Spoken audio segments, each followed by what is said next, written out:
শীতে কলাইয়ের রুটি না হলে হয়। এদিন মালদহের হবিপুর ব্লকের আইহো বাজারে সকাল থেকে দেখা গিয়েছে কলাইয়ের রুটির চাহিদা বাড়ছে। বৃহস্পতিবার সাত সকালে দেখা গিয়েছে শীতের আমেজে আইহো বাজারে কলাইয়ের রুটি খেতে ভিড় জমাচ্ছে সাধারণ মানুষ। কলাইয়ের রুটির সাথে দেওয়া হয়েছে বেশ মুখরোচক বেগুন পোড়া, ধনেপাতার চাটনি, কাসুন্দি, পেঁয়াজ, লঙ্কা বাটা দিয়ে বেশ জম্পেশ করে সকাল সকাল কলাইয়ের রুটি খেতে দেখা গিয়েছে।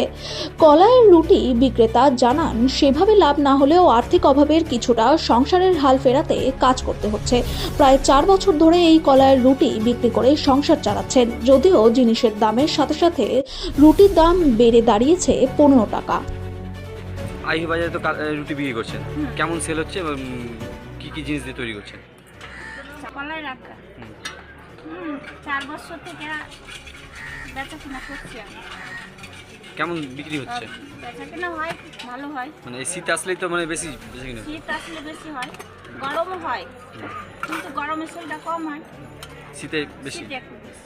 খাবারে কি কি দিচ্ছেন? খাবারে আছে বেগুন পোড়া, আলু ধনেপাতা চাটনি, লবণ লঙ্কা বাটা, তারপরে কাসুন্দি।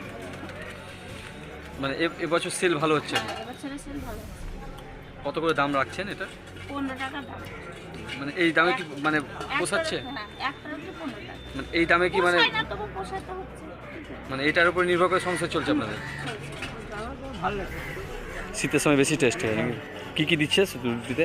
আসুন, বেগুন সিদ্ধ আর ধনা চাটনি। কত করে দাম নিচ্ছে? 15 টাকা। ভালো খেতে। ভালো।